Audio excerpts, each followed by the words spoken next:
Hello everyone. My name is Abhishek Kumar and I'm from ING Netherlands. So today I'm going to talk around Microsoft security model along with information protection strategy. So how the organization can have this information protection into the organization. So I'll start with a small image where it shows that pin has been saved into a diamond box, right? So you need to identify your data sources. You need to identify how important your data sources are, right? So the criticality of any information which is into your organization and how it has to be safeguarded. If you start saving pins into a diamond box, then you'll be having left with less of diamonds and more of pins into your organization. So it's better to have a clear visibility what all are the sensitive data which is getting generated in your organization and from which sources they are getting generated. This is one of the issues what we have identified, that the data is getting generated in abundance. And yeah, so you have to make sure that which all data is been there, it has been categorized properly. There should be a proper classification for that, and based on the classifications you should start protecting it. So these are some of the data facts which will help you to understand the data which is getting generated into the organization. The main issue what we have is discovering and managing the data, right? So how you can go ahead and discover your data and how you can go ahead and manage it. So I'll be using this most of the time, that classification, sensitivity. So these are the critical words for any information protection organization, right? So when you have a delivery around the information security, so you should be knowing around how this classification works, how this sensitivity works into the organization. And I'll tell you what can be a good strategy for an organization to go ahead with this. So yeah, 88% of the organization, they don't have any confidence with the data which is residing in their organization, that whether it's a sensitive data which cannot be lost. And more than 80% of the organization, they have a data which is not classified properly.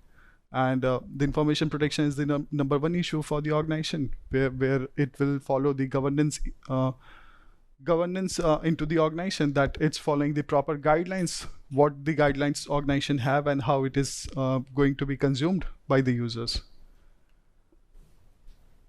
So there are few security challenges which we have identified. The first challenge, what is the user risk, right?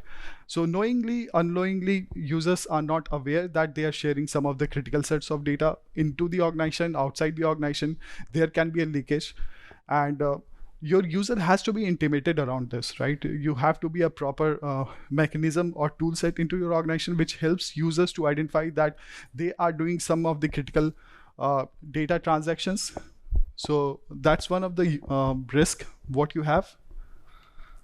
The next one is with the classification is a challenge. So you need to go ahead and classify your data, right? So what classification means is, like, suppose I'm working for a banking and financial firm.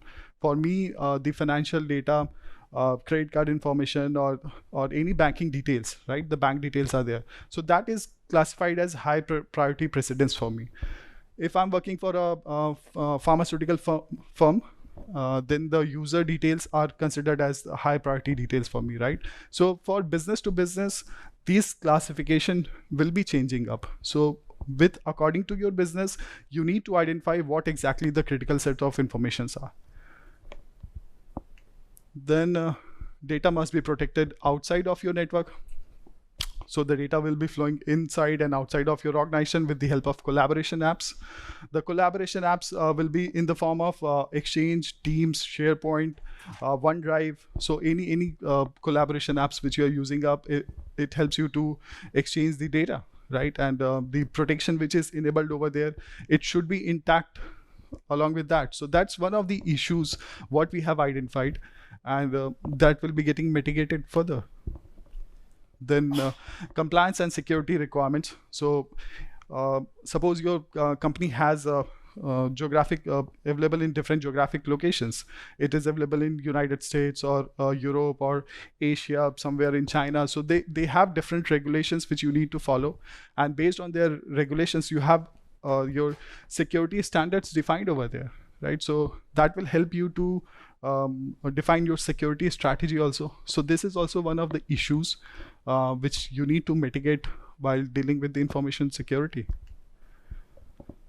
There are two use cases. What we have is information protection and data governance strategy. So that should be one of the priorities for the organization, that you should have a proper strategy for that, where you have labels which can be created. The labels defined as the sensitive or non-sensitive data, right? You should be able to track your data which is moving in and out. Then you should be able to have a data loss protection mechanism over there. So that strategy has to be there with regards to information protection and data governance.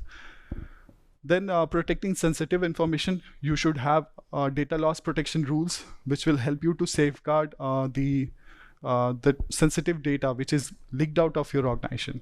So the tool should give you the persistent security service which is interacting along with your data, and that should help you to protect the sensitive information from leaked out.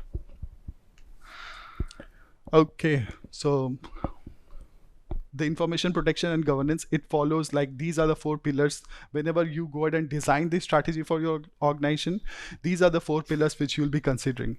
The first pillar will be considered as know your data. You have to know your data sources from where these data is getting generated, right? I'm from the end user computing background, so I know with regards to the end user, there are a lot of applications which will be consuming. So you have to identify the data source, the cloud applications which users are consuming. There should be a proper discovery phase for that. And once you discover your data, you know your data sources, then you will start defining the protection rule and the security strategy, right? What will be the security strategy for that? How you can go ahead and protect it?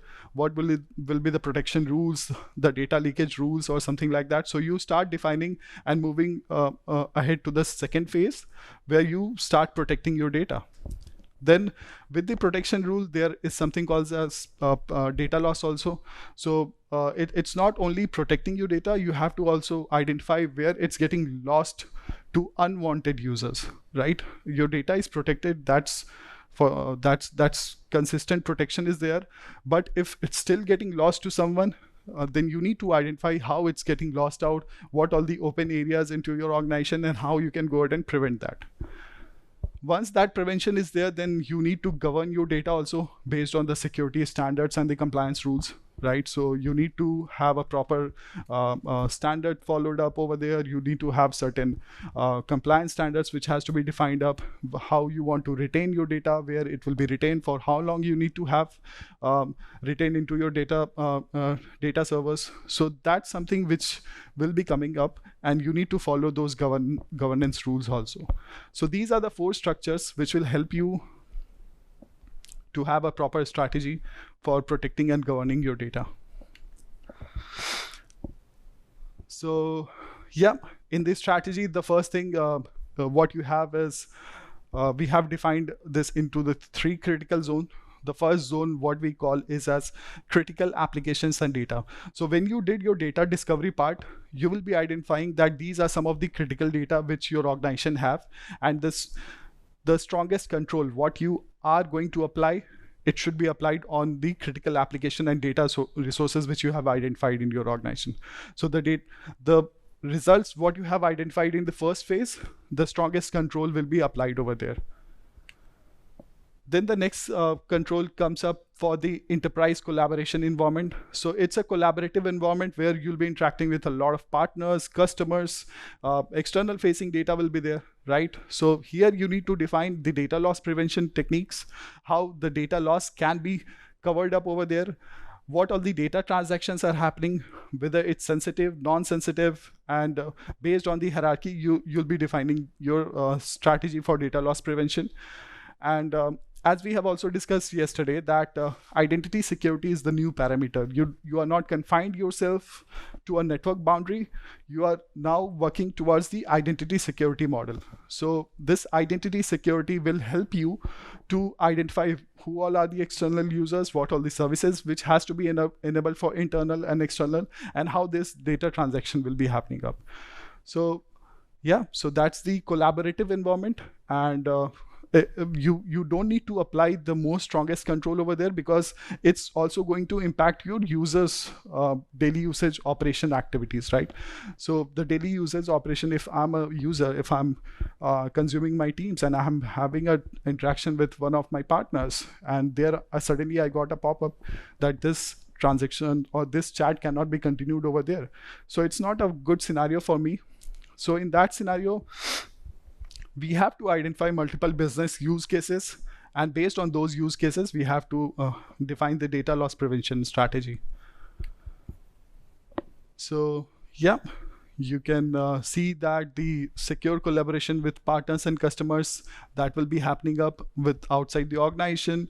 Then secure collaboration within the organization, that will be happening up. You should have a strategy for both different scenarios over into the organization, where the data should be reaching out to only the allowed audience. It's not given up to the everyone, where collaboration with external partners, you know that if you share any detail with the partners and they've identified that this should be shared with one of their colleagues or someone, they can go ahead and forward it to some other companies or something like that. But you have to have a proper strategy where you will be able to track where your documents are landing, where your information is floating up, and how it's rolled out into the into the customer world. So you should have a proper strategy for that also.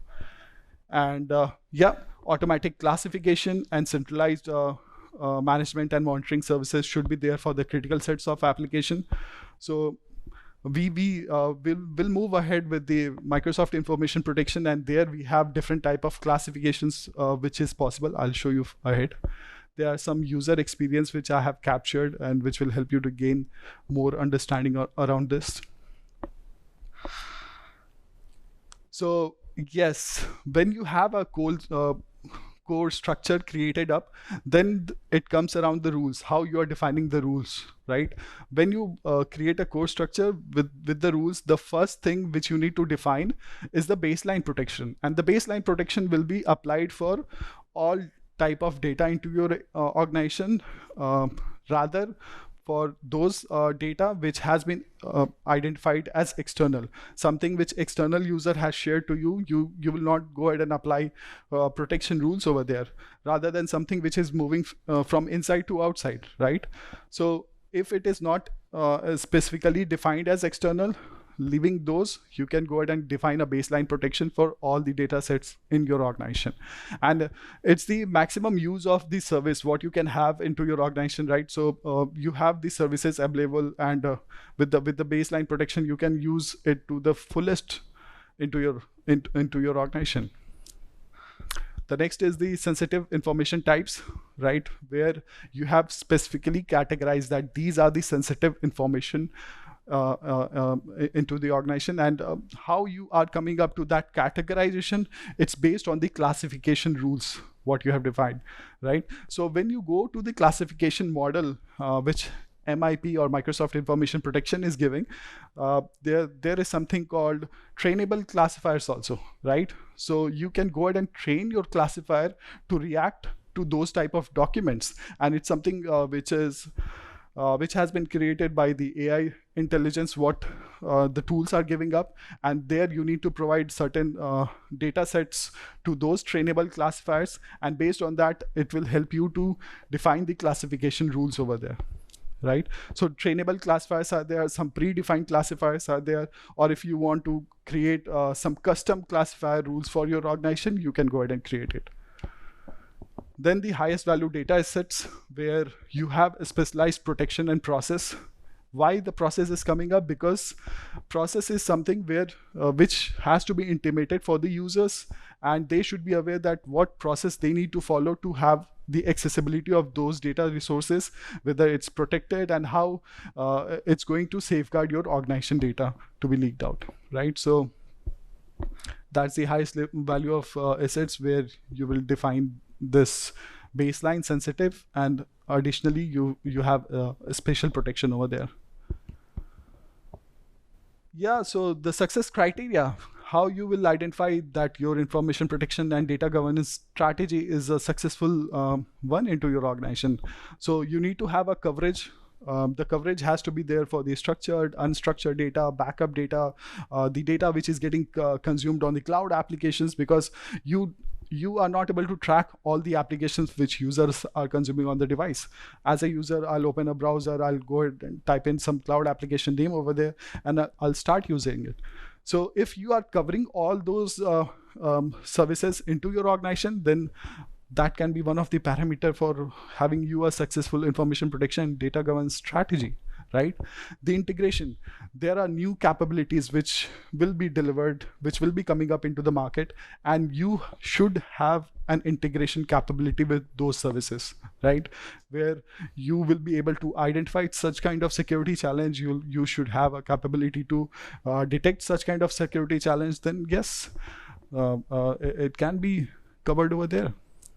Then sensitive information success criteria, there are 4 which we have defined over here. Is centralized control for the data assets, right? Where you will be able to monitor, revoke access, or where documents are floating up, and you'll be able to control that, right? So the centralized control. Automatic classification, so classification is one of the initial things which you will be do with your data which is getting generated, right? So you will be classifying based on the data sets, based on the value of the data which is containing over there, and you should have automatic rule created for that. Then there is embedded protection and persistent protection, right? So the embedded protection is coming up, which is native to the applications. If you consider Microsoft apps, all the application is coming up with the embedded protection over there, right? And the persistent protection means wherever your data flows, the protection is along with the data, right? It's not getting out, it's not getting removed from the data. It's embedded in the data, and it's moving along with the data wherever it flows. So these are some of the success criteria for the sensitive information type. And the best practice is to think across all the data resources. As an end user, I have identified these particular services which the organizations are consuming up, right? The collaboration apps, from Teams to SharePoint to OneDrive, the Office, users are consuming Edge. It's mentioned Windows, but we need to consider other platforms also, like Mac machines, mobile phones, or Linux machines, or different platforms what you have. And yeah, so the best practice is to think across all the environments which is available into your organization, right? You need to assess your organization very well before you go ahead and drive a security strategy over there.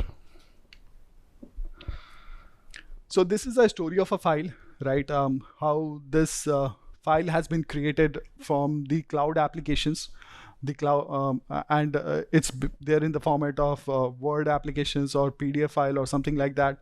From the laptops it's getting generated, or from the mobile phones it's getting generated.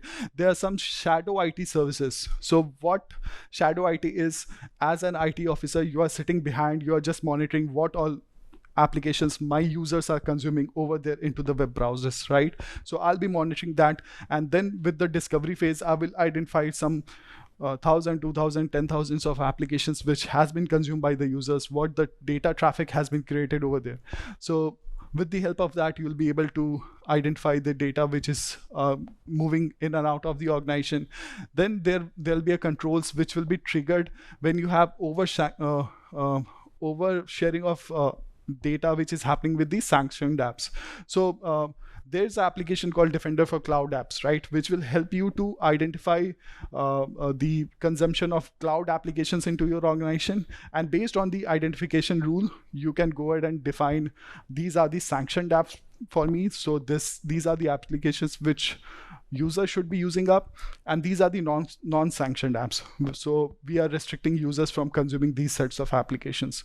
So yeah, you can create your own history of sanctioned and non-sanctioned applications.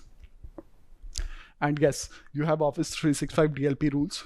So that DLP will help you to trigger notifications to the users that you are sharing some wanted, unwanted applications or data with the users inside and outside. Yes, so protecting sensitive information, how it works. So user creates a file over there on his device, and as soon as you create a file, there will be a classification or a data label which will be attached to the document. It will be done automatically. As we defined that the critical assets, it should be done automatically. If you have defined a rule that it is going to identify that these are the classified data which is available into my document, then it should apply to those files. And behind those labels, there are certain policies you have defined. There are certain accessibility rules which you have defined. The accessibility rules will help you to define the boundaries, right? Where the users data it's going to get consumed. And it's all getting controlled via Azure Active Directory. So Azure AD will help you to have the accessibility of that data, right? Similarly, that data is floating up to the SharePoint online site or collaboration apps. Then it's moving out to Google Drive or Dropbox or Salesforce application, right? But the encryption or the sensitivity label which we have defined for the document, that is going to still applied. Either it's moving in and out. You can go ahead and monitor those transactions of document which is happening up over there. And if you want, you can go ahead and revoke access also for the documents. So if I've received a document or critical set of document for which I should not be having access of, and my IT admin gets to know that it's reaching to a certain level of users, then I can go ahead and revoke access for those document sets. And it will be done via Edge DLP or Endpoint DLP, which you have defined in your organization. So this is, we are talking something around inside the organization. But if we take the same data sets and move it outside the organization, then the accessibility rules will be coming up, and the persons who are authorized to access that data will only be able to access it. The one who are not authorized to access it, they will be getting a denial message that you are not authorized to access or something like that. So yes, it's all based on the authorization, what you have applied for the document set, and it will be existing on the documents. So there are certain key classification scenarios what you have. So as I mentioned, if you have information, you need to classify your data, right? And the classification scenarios, we have the automatic classification where you have defined set of rules and policies which will help you to automatically classify the documents. There can be a recommended classification also, right? So you will be, as a user, you can see a classification message coming up, popping up that your data, your file contains some of the financial data. You have to classify this document as financial important document over there. Then you can move ahead and go ahead and save it. Until unless you will not classify it, you will not be able to save it or send it to someone or something like that. So you can have such kind of recommendations also getting created for that. Then we have a scenario for reclassification. Suppose as a user, you identify that, okay, it contains the banking or financial data over there. I can go ahead and delete it and reclassify it to a sensitive, lower sensitive documents, and then send it with my users. Then user can also manually go ahead and apply the classifications over there. So there are some supported format files for which this classification will work. Yeah, Microsoft Office formats, Adobe Documents, Foxit. There are more AutoCADs, and there are more supportability which has been added up over there into the past. If you are developing your own application which is generating some kind of data, then you can also integrate the SDKs. So Microsoft has released those SDK which you can go ahead and integrate in your apps, and with the help of SDK you can define the protection rules along with the data which is getting generated. So the SDK, these are some of the SDK enabled applications which is available, and if you are developing your own app, then you can integrate the SDK over there. this is one of the user experience which I have collected. So that's something where automatic classification is coming up, right? So this is a data which has been created over here, and it has already been classified as something as high scope values or something like that. So it's something identified as internal. So yeah, and it's automatically coming up based on the data set which has been filled up into the document.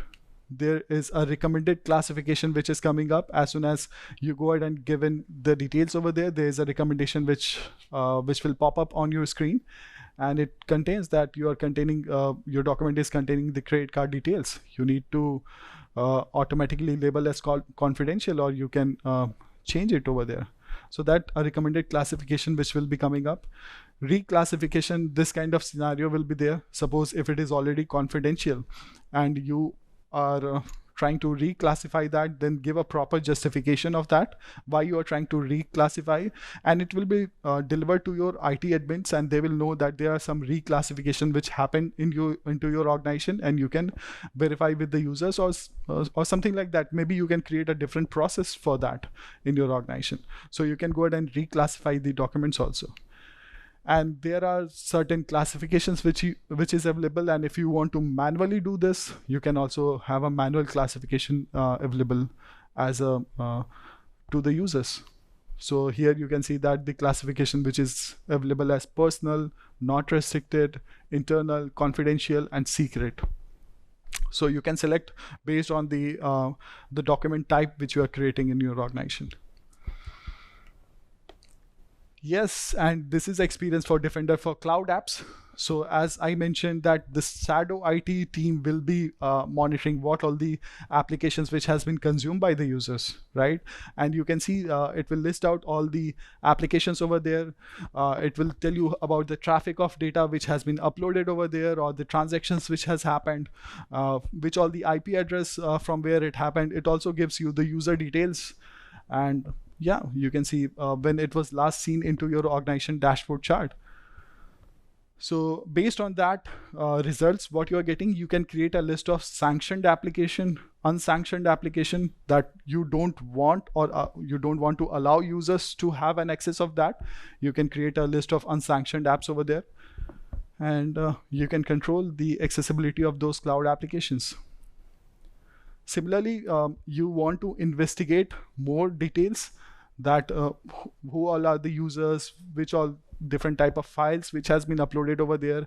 And if you have already consumed the information protection model of sensitivity and classification, you will be able to identify that which all cloud application where this sensitive information has been delivered, right? And based on that, you can also create some controls.